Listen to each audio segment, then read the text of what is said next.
Nasbi,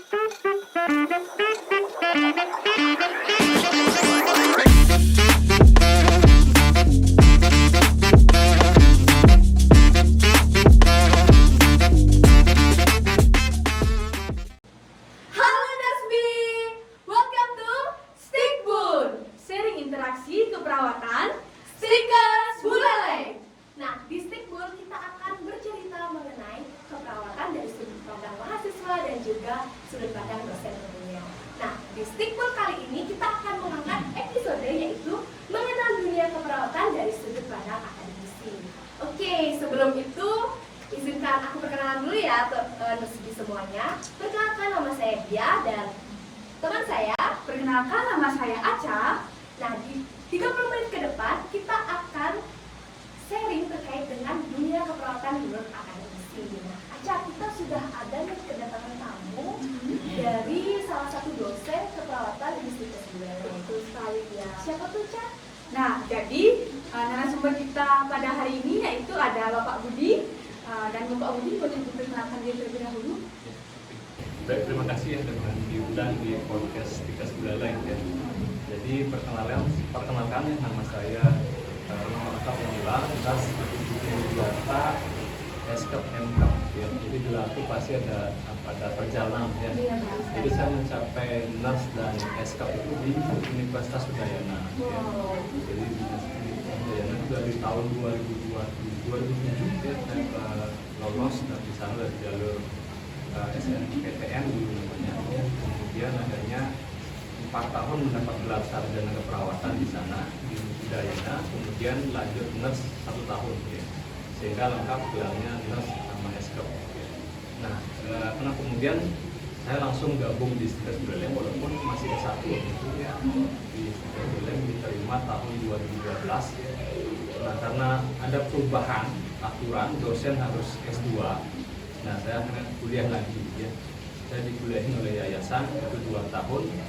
Dan saya mengambil jurusan keperawatan magister itu di Cimahi ya. Namanya dulu sekarang menjadi namanya Stickers Jenderal Ahmad Yani ya. Jadi itu yayasan milik milik TNI AD ya. Jadi sekarang udah gabung menjadi Universitas Jenderal Ahmad Yani. Nah, itu perjalanan saya sehingga tahun 2015 saya lulus S2 dan 2015 resmi menjadi dosen di sini. Dulu S1 kalau belum S2 kan nggak dosen, cuma pengajar aja. Jadi sekarang dosen dengan tugas Tridharma setelah lulus S2. Tepuk tangan dulu dong Nasbi untuk narasumber kita pada hari ini. Oke Pak, tadi kan sudah cerita singkat ya terkait dengan pendidikan Bapak. Jabatan Bapak di Stickers Buleleng itu kan Nasbi yang itu kan baru tahu ya Pak, berarti kan semester 1 dan yang mau akan join ke Stickers Buleleng yang lain. Oke, ya. Jadi 2015 ya, jadi saya jadi dosen biasa untuk perawatan. Kemudian 2019 sebelum pandemi saya diangkat jadi wakasati. Tapi sebelumnya pernah juga jadi sekretaris provinsial sama dari biasa, kemudian berangkat jadi sekretaris, kemudian akhirnya 2019 itu diangkat jadi wakasati atau kedua satu bidang akademik. Nah, apa namanya? Itu kan perjalanan yang memang kita tempuh kemudian dari 2015 sampai 2019, kemudian 2020 COVID ya. Pas saya jadi wakasatu itu tantangannya adalah COVID ya, sehingga semua pembelajaran kan daring ya, ya. Untungnya saya dulu sebelum COVID itu pernah pelatihan di Universitas Malang ya, diajarin bagaimana membangun sistem pembelajaran blended.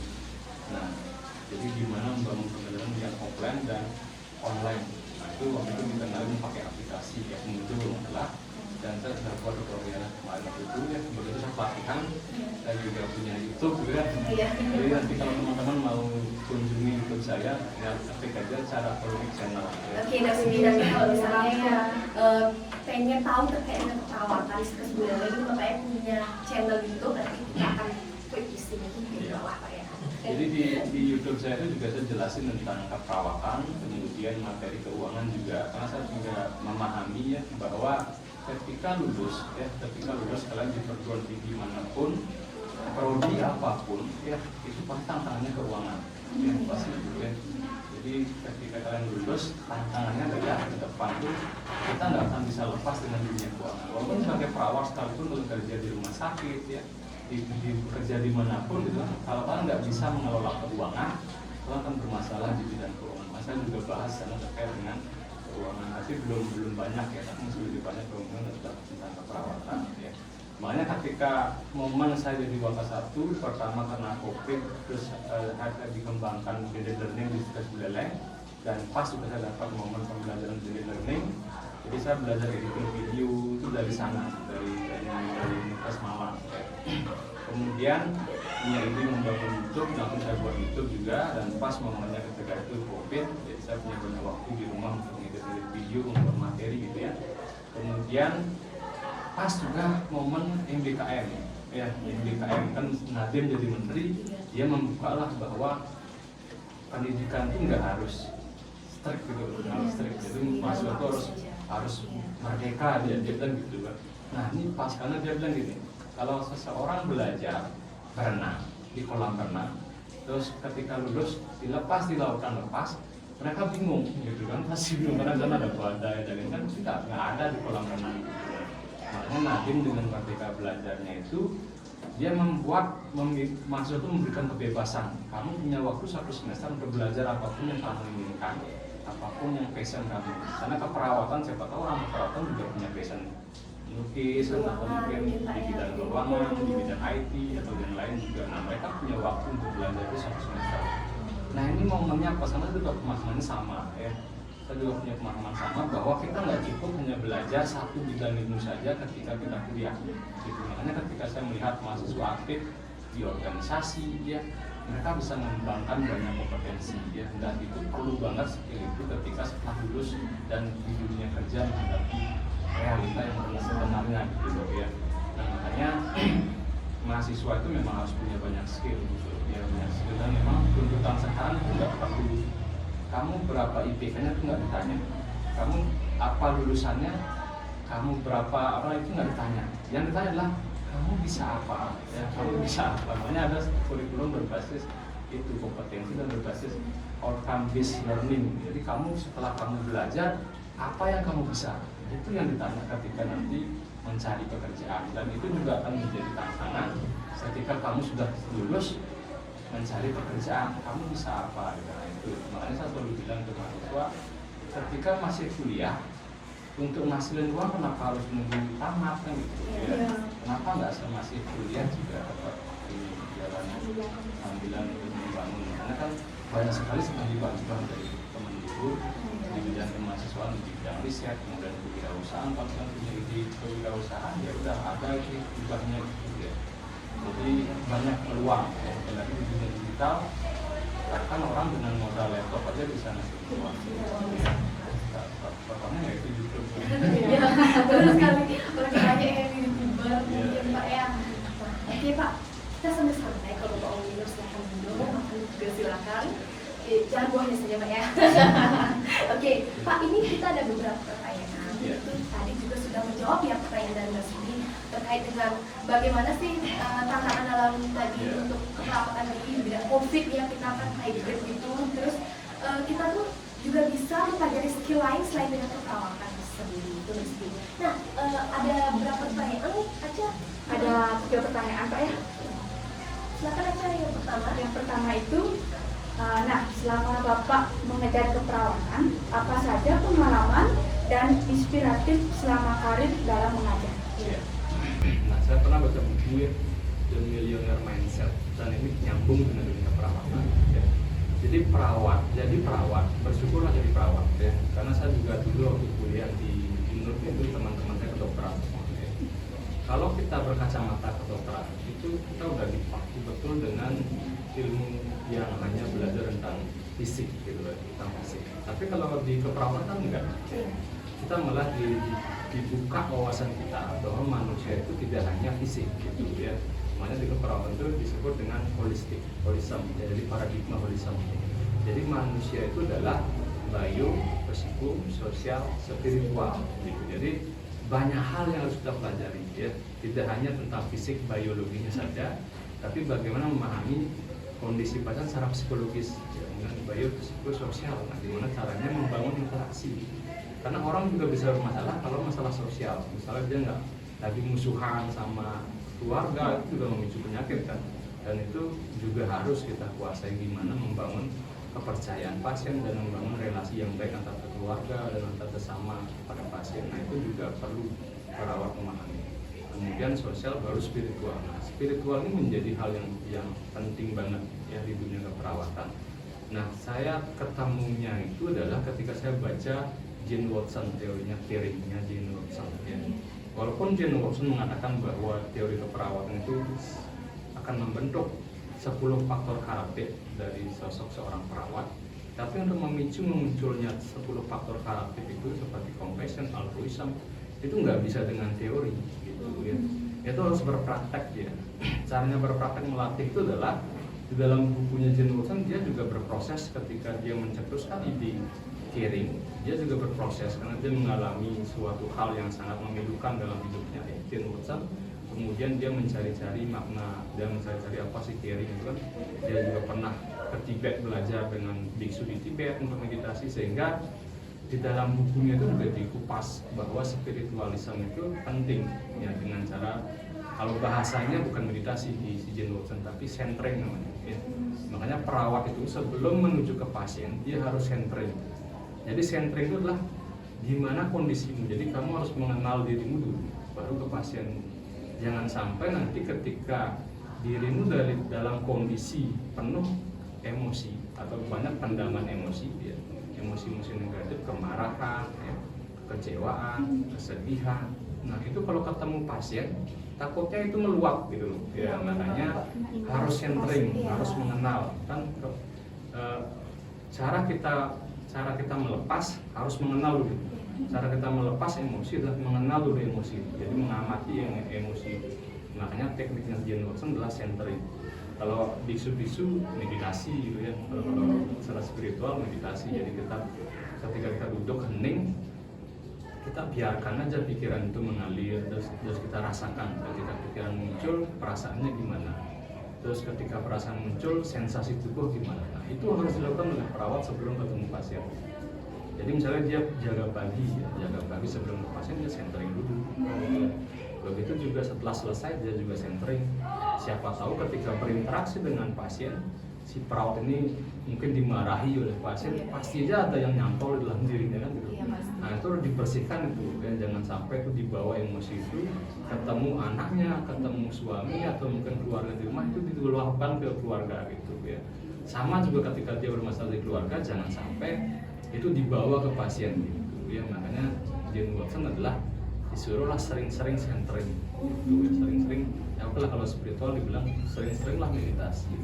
Jadi 5 menit, 10 menit itu tidak masalah. Itu melatih kesadaran diri kita bahwa kita itu menyadari pikiran, perasaan dan semua itu adalah bukan dalam kontrol kita. Jadi dia adalah berbeda dengan kita, diri kita sendiri. Sehingga kita bisa mengontrol semua itu gitu.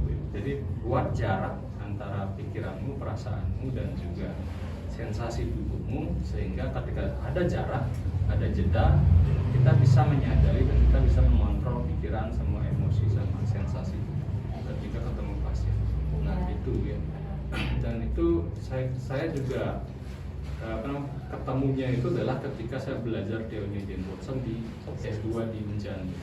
Saya dalam ilmunya, kemudian ada juga teorinya yang mengatakan bahwa health is expanding consciousness. Nah, itu juga ya. Jadi kesehatan itu adalah meningkatkan kesadaran.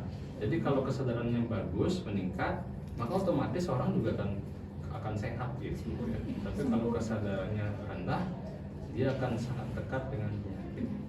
Dan kalian juga kan pahamnya bahwa dalam keperawatan itu ada paradigma bahwa ada manusia, ada lingkungan, ada sehat sakit kan gitu ya. Kemudian baru perawat. Ini kan saling berkaitan semuanya ya. Jadi sehat sakit dalam keperawatan itu adalah sebuah rentang ya. Jadi tidak keadaan mutlak gitu ya. Nah, kalau kita ketemu pasien, pasien pasti merasa bahwa kondisinya itu adalah merasa itu benar-benar mutlak gitu loh. Jadi dia merasa kayaknya kalau udah sakit tuh nggak mungkin sehat, Sehat, gitu ya. sembuh, Dan dia merasa kondisinya itu akan terus menerus seperti itu gitu ya. Dia merasa seolah-olah ketika sakit saya nggak bisa bahagia gitu loh. Ketika sakit saya nggak bisa tersenyum, ketika sakit saya nggak bisa merasakan yang happy, damai, tenang. Dia merasa seperti itu ya. Nah, karena dia merasa bahwa kondisi sakit itu adalah mutlak gitu loh. Padahal dalam hidup ini kan nggak ada yang mutlak gitu kan. Nah, kalau dia memahami itu bahwa kondisi sehat sakit adalah rentang, orang sehat juga bisa sakit, orang sakit juga bisa sehat, tubuh ini juga kan seperti itu ya. Jadi setiap hari ada sel yang mati, ada sel yang beregenerasi gitu loh. Setiap hari itu tanpa kita sadari kan, kulit ada yang kulit mati dan sel darah merah juga cuma 3 bulan usianya, lagi diperbaharui lagi. Jadi setiap hari itu ada naik turun gitu loh. Ada kondisi sehat, sakit, kemudian ada yang mati dalam diri kita, ada yang lagi regenerasi, mati. Nah, itu terjadi setiap hari.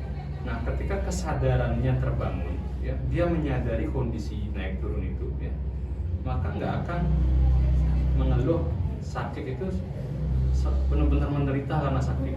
Ketika dia happy atau ketika dia sehat, dia merasa oh saya nggak mungkin sakit, nggak mungkin seperti itu. Kalau kesadaran sudah terbangun, karena kan ada jarak ya antara tubuhnya dengan diri kesadarannya itu sendiri gitu. Jadi ketika kesadarannya meningkat, otomatis walaupun dia dalam sakit dia bisa happy menjalani kehidupannya gitu ya. Nah, itulah disebut dengan kualitas hidup ya. Orang yang berkualitas hidupnya dalam keadaan menderita pun dia tetap happy, tetap damai, tetap tenang orangnya gitu ya. Nah, itu yang harus PR-nya perawat tuh gimana membuat pasien sadar seperti itu kan gitu loh ya. Itu PR-nya perawat. Nah, bagaimana kalau perawatnya nggak seperti itu kan, itu pertanyaannya ya.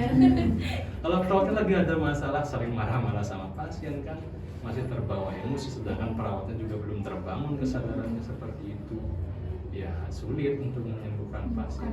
Nah, padahal kan perawat adalah menggunakan dirinya sendiri sebagai penyembuh untuk pasien. Beda dengan dokter ya. Kalau dokter dia mendiagnosa, kemudian dia meresepkan obat yang menyembuhkan gitu ya. Makanya sedikit sekali ngomong oleh dokter. Kalau perawat nggak bisa kayak gitu, karena kita ada namanya komunikasi terapeutik. Dengan ngomong aja kita bisa membantu menenangkan pasien ya. Tapi dalam hati kita harus tenang dulu ya. Kalau orang yang lagi cemas ngomong sama pasien, yang muncul adalah vibrasi kecemasan, sehingga tambah cemas hasilnya gitu ya. Makanya harus centering dulu. Nah, teorinya Jane Watson harus tenang dulu, harus happy dulu perawatnya ya, harus damai dulu dalam dirinya gitu. Karena dalam gelas ini ya sama seperti botol, kalau botolnya isinya merah dituangkan ke gelas, warna merah nggak gelasnya itu ya kan merah. Jadi coba kalau bening dituangkan ya bening. Nah, inilah perawat, harus bening dia gitu. Ketika pasiennya lagi banyak masalah, anggaplah dia berwarna pekat hitam gitu kan, dituangkan aja itu, lama-lama dia dibening juga gitu. Menghilangkan trauma gitu. Iya gitu. Ya makanya perawatnya harus menjaga dirinya, harus menjaga emosinya, dan itu juga ya, kualitas hidup pas perawat juga harus terbangun. Nah, ini harus dipelajari oleh perawat. Makanya saya bilang 5 tahun berproses menjadi perawat, jangan hanya belajar teori, tapi harus meningkatkan kualitas diri. Ya, makanya orang jadi perawat tuh nggak harus tentang teori aja, tapi itu muncul otomatis menjadi attitude nanti ya. Ketika sudah kesadaran spiritualnya bagus, kemudian terbangun semua ya, otomatis compassion, caring ya, penuh cinta kasih ke orang dan yang lain, otomatis terbangun gitu ya. Nah, kalau kalian sering mulai saran, kalau saran saya belajar tentang meditasi itu juga 20 menit per hari ya, melatih diri mengamati pikiran, perasaan dan tubuh, sensasi tubuh hidup ya. Itu merubah cara berpikir kita, cara mindset, cara memandang kita ya. Cara kita berinteraksi dengan orang gitu ya, dan lebih peka kita dengan orang gitu ya. Lebih peka dalam bentuk untuk menumbuhkan empati gitu ya, bukan simpati ya. Kalau simpati kita ikut larut ya, dia nangis kita ikut juga nangis. Perawat nggak boleh kayak gitu ya, harus empati, compassion ya, kemudian altruism gitu ya. Nah, itu yang saya pelajari, dan itu harus menjadi apa namanya, itu loh perawat gitu ya, itulah perawat gitu. Oke, terima kasih Pak Budi. Oke, Nurse B, dengarkan itu adalah salah satu yang harus kita miliki, benar ya Pak ya, sebagai seorang perawat. Jadi Nurse B yang memang ingin menjadi perawat bisa ya dengerin dulu dari bapaknya ya, kita harus punya kualitas hidup. Nah, jangan sampai kita punya masalah harus kita lampiaskan ke pasien, tidak boleh ya Pak ya. Nah, itu sudah menjawab pertanyaan kita semua dari sharing Bapak hari ini. Nah, pesan terakhir deh untuk mahasiswa Pak, apalagi di zaman globalisasi kan Pak ya, bagi globalisasi society 5.0 Pak ya. Nah, kan banyak dari kita Gen Z yang males, apalagi kan ini udah tahu kayak gini keperawatan, ada yang mungkin bilang salah jurusan. Itu gimana pendapat Bapak sih terkait dengan mahasiswa seperti itu gitu dan Izin juga Pak. Iya Pak, sebelum kita closing terakhir deh. Makanya gini ya, yang memilih prodi perawat itu bersyukur harusnya. Saya aja bersyukur. Coba saya bukan prodi perawat, mungkin ketika terjadi masalah kita nggak tahu ya. Ketika COVID datang kita nggak tahu harus ngapain kan. Nah itu ternyata ini loh, ini pentingnya belajar keperawatan ya. Jadi gini, coba semua orang punya pemahaman yang sama tentang kesehatan, bahwa tubuh manusia tidak hanya fisik saja, tapi ternyata holistik banget ya. Kemudian coba semua orang memahami bahwa ternyata untuk sehat itu tidak harus menunggu sakit dulu, dan sehat itu bukan sebuah kondisi mutlak ya. Sehat dan sakit bukan kondisi mutlak. Semua orang kan mengalami sehat dan sakit dalam hidupnya ya, sesuai dengan bagaimana perubahan iklim ya, bagaimana kondisi atau makanan-makanan yang kita konsumsi kan, itu pasti itu mengalami ya. Ketika kalian belajar keperawatan itu otomatis kalian belajar cara hidup sehat gitu ya, cara belajar untuk mempelajari diri sendiri. Makanya kalau kalian menjadi perawat, jangan berhenti hanya belajar teori yang ada di kampus ya, explore lebih dalam lagi ya. Kan kalian mempelajari kesehatan adalah mempelajari diri kalian sendiri.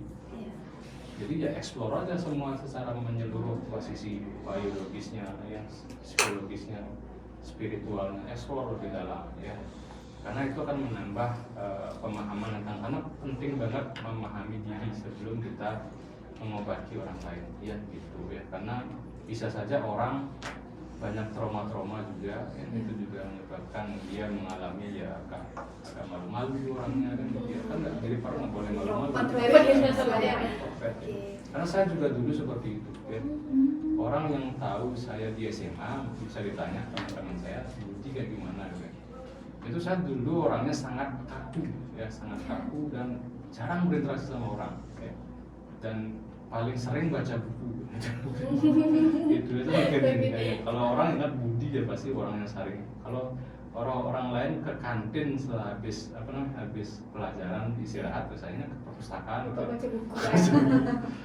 Tapi introvert banget gitu. Tapi ternyata hal itu membawa saya bahwa itu tuh nggak bisa kayak gitu terus ya. Kita harus fleksibel ya, kita harus fleksibel. Dan saya ketemunya adalah ketika belajar keperawatan.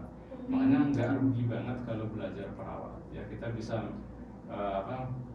kalau sakit kita bisa cara self healing untuk diri kita tahu jadinya kan, dan kita juga bisa membantu orang lain bersehat juga gitu ya.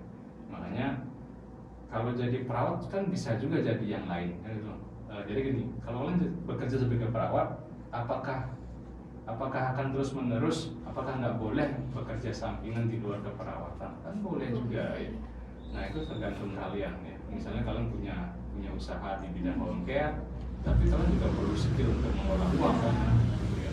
Kemudian kalian juga menjadi perawat, kalian juga perlu skill untuk mengelola uang. Terus kalian juga jadi banyak hal harus dipelajari ya. Mas saya bilang jangan hanya belajar satu hal aja ya. Kita harus punya banyak skill. Sama seperti tanya aja dalam diri kalian, saya bisa apa gitu aja ya. Setelah saya praktek, mungkin saya sudah semester ini, saya bisa apa gitu. Nah, saya bisa apa ini bisa nggak menghidupi diri saya nanti ketika saya sudah selesai kuliah. Udah tanyakan aja itu setiap hari kayak gitu ya. Nanti otomatis akan dicarikan jalan. Makanya apa yang kamu tanyakan itulah akan terjadi dalam hidupmu ya. Jadi pertanyaan-pertanyaan, kemudian hal-hal apapun yang kalian akan kalian pengen pahami itu akan otomatis terjadi gitu. Yang penting diarahkan aja pikirannya ke sana gitu. Makanya jadi perawat itu hal yang luar biasa gitu menurut saya ya. Coba karena dulu saya pernah bekerja dengan orang yang naturopati. Dan naturopati, Gimana tuh Pak? naturopati itu adalah pengobatan yang menggunakan makanan. Ya, jadi lebih ke pencegahan jadinya ya. Ada berarti Pak ya? Ya, ada namanya naturopati. Itu orang-orang yang tahu betul itu ya. Jadi makanan ini untuk mengobati ini. Kita tahu selama ini kan bahwa untuk mengobati penyakit Hanya dengan obat gitu aja, Pak, ya? obat Oh, kimia. ternyata Kalau makanan orang-orang bisa. naturopati itu nggak menyarankan, karena obat itu adalah zat yang tidak dibutuhkan oleh tubuh.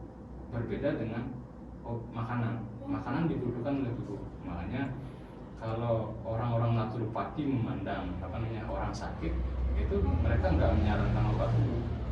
Makanan, berarti jaga pola makan kayak gitu Pak ya. Misalnya dia hipertensi, Iya. ya udah, gimana caranya maintenance biar tidak meningkat hipertensinya dengan mengatur pola Pola makan. makan itu harus dikurangi itu Pak ya? Sama juga DM-nya itu ya, Iya, juga benar. sama ya. Sehingga orang nggak bergantung dengan obat. Nah itu naturopati. Nah, naturopati kalau dokter yang belajar naturopati gimana? Dia kan menjadi melenceng dengan dunia Iya. kedokteran, ya kan? Kalau dokter harus meresepkan obat, Obat. melenceng kan? Kalau perawat gimana? Kan Tidak. oke kan? Iya. Fleksibel Jadi gitu Pak fleksibel, ya. makanya perawat Iya, bisa benar. bekerja dimanapun, ya. Universal itu Iya, jadinya Pak karena ya. kita kan dari Ke depan. cara mandang manusia Iya. udah berbeda, holistik kan. Iya, Kalau benar. mau belajar hipnoterapi, terapin ke pasien bisa. Hmm. Kalian belajar meditasi, kalian belajar energi, kalian menggunakan itu untuk terapi pasien Iya. bisa. Ya. Kalian belajar naturopati, kalian bisa, gitu kan. Jadi banyak hal bisa kita kembangkan dengan belajar perawatan. Nah, saya juga berpikir gini, coba orang-orang yang menerapi sebagai naturopati dan yang lain, dia adalah seorang perawat. Itu pasti akan lebih dahsyat hasilnya. Iya benar sekali Pak. Apalagi kita udah tahu ya yang teori terkait dengan holistik, belajar. Iya. Nah, dan makanya kalau mau kuliah S1 keperawatan di Stikas Buleleng. Iya, banget terus Bin. Karena di sini kita Iya. kan keunggulannya adalah komplementer. Iya, Iya. benar banget. Jadi kita mengajari Visi bahwa ya, banyak benar, ya. sekali hal yang bisa dikembangkan dari dari profesi keperawatan. Ya. Dan kita juga kan kalau komplementer itu kalian bisa belajar apa namanya pressure, akupuntur, kemudian hipnoterapi, bekam. Jadi dengan dasar itu kalian kembangkan skill-skill itu, nah itu memiliki nilai jual yang tinggi. Iya, di dunia kerja Pak ya. Kan kita juga tidak terpatokan di rumah sakit saja, kita bisa buka Iya. klinik dan juga ya seperti Bapak bilang kita bisa buka terapi bekam dengan Ya. sertifikat yang sudah ada Ya, seperti itu. kalau mau kerja ke luar negeri juga bisa. Iya, benar banget. Jadi misalnya gini, saya nggak punya uang, kan banyak kasus kayak gitu ya. Iya. Saya nggak punya uang lanjut nurse gitu. Ya udah kamu ke Jepang aja dulu. Ya, jadi Ya, terus jadi program perawat Stikas nurse. juga Ya, bisa, Pak, ya. Di sini banyak alumni Banyak kita alumni yang yang kerja sudah di di Jepang, Pak, ya. Setelah pulang ke Jepang dia bisa lanjut nurse, Lanjut. bisa jadi perawat atau dia mau cari gelar RN di sana di Jepang bisa. Nanti kerjanya di rumah sakit Jepang itu lebih tinggi gajinya. Next Jadi kayaknya banyak. kita harus podcast juga nih dari testimoni Iya. keperawatan yang di Stikas sebenarnya yang sudah Iya, di betul. Jepang ya Pak ya. Dijadikan mungkin podcast ya. Oke, terima kasih Bapak Iya. ya terkait dengan sharing kita udah Iya. menyeluruh banget.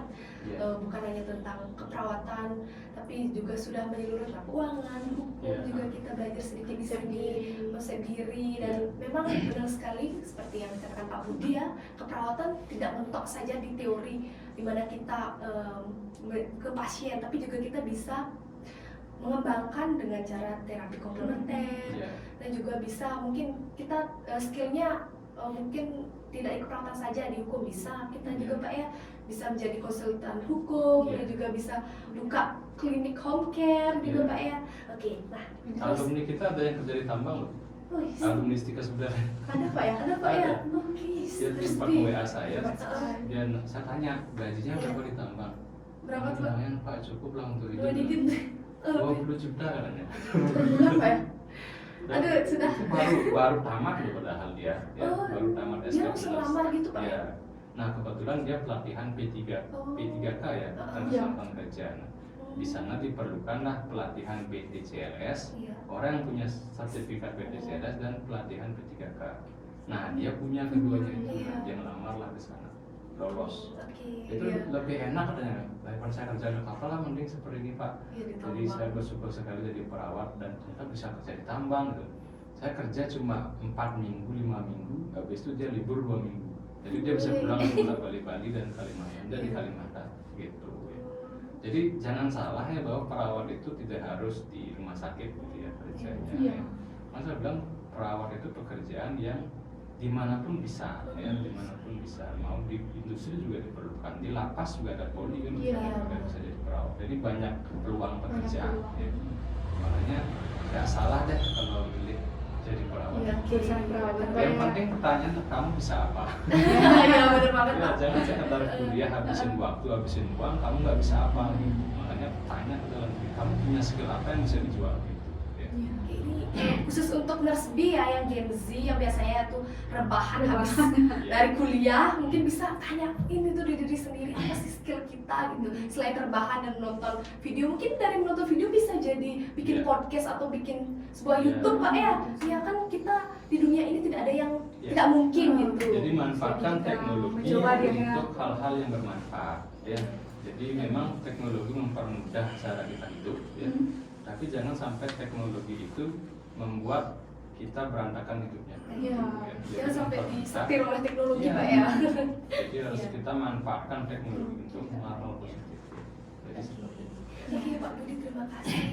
Mungkin ada pesan terakhir lagi untuk mahasiswa nih keperawatan yang mungkin ada kakak-kakaknya mungkin yang nonton yang semester 7 yang sedang menyusun skripsi, nanti Iya. ada kata-kata motivasi tuh semangat deh untuk Iya, terus iya. Jadi kalau nyusun sekarang, nyusun skripsi itu udah mudah sekali ya. Mudah sekali. Saya selalu bilang ke mahasiswa, sekarang itu apa yang kamu cari referensi semua sudah ada di HP, Iya, di benar laptop. banget. Tinggal ketik sambungan internet udah muncul apa yang Iya. kamu cari. Ya. Cuma sekarang kamu mau nggak mengerjakannya itu dengan cepat dan disiplin gitu aja.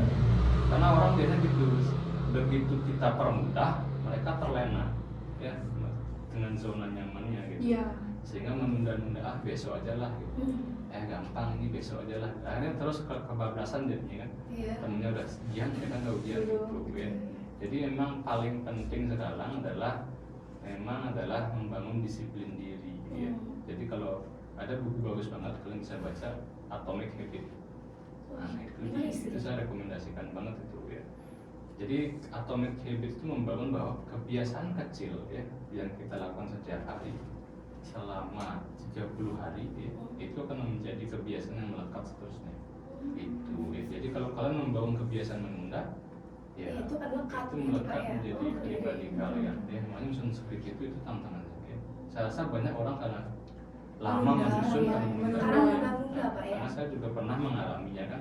Saya pernah jadi Mahasiswa. skripsi dari S1 Iya. waktu S2 S2, dan buat ya, Pak. tesis itu menunda sehari aja itu udah terlena besok lagi menunda gitu pasti gitu ya. Makanya begitu kalian revisian sama dosen jangan dikerjakan besok, kerjakan hari ini. Sama satu lagi pesannya, ketika kalian mencari pembimbing satu dan pembimbing satu udah ngasih tahu nih revisi, jangan fokus ke pembimbing satu, langsung ke pembimbing dua dulu ya. Tanya lagi, oh ini revisi, nah baru revisi sekalian ya. Ini kadang orang gitu ya, pembimbing satu aja fokusnya dulu, pembimbing dua diabaikan kan. Nanti setelah selesai pembimbing satu, di pembimbing dua lagi direvisi gitu, yang sudah direvisi oleh pembimbing satunya gitu. Makanya harus sekalian gitu ya. Itu paling efektif caranya untuk bimbingan ya. Ini saya waktu S1 S2 saya terapkan ini gitu ya. Coba bayangkan kalian fokus misalnya bimbing 1 aja sampai selesai bab 3, anggap habis 3 minggu. Terus lagi ke pembimbing 2 habis 3 minggu. Kenapa nggak jadiin 1 aja? Yang 1 minggu sekalian tuh 1 2 langsung. 3 minggu ini kan bisa dihemat menjadi sekalian. Harusnya 6 minggu mungkin selesai asisi 1 2. Kan bisa 3 minggu aja asisi 1 2 gitu. Itu. Dan saya juga udah buat beberapa video terkait dengan untuk skripsi analisis, itu ada di YouTube saya juga. Bisa Iya, nanti di klip ya di YouTube ya, nanti kita akan channel. Oke, nanti kita akan isi ya di caption di bawah ya. Oke, terima kasih Bapak. Ini sudah jadi narasumber yang Iya, benar aja. benar banget, Ini ya. sangat luar biasa untuk sharing kita ya. Kita Sangat bermanfaat juga bagi kita kan masih semester 3 ya Pak ya.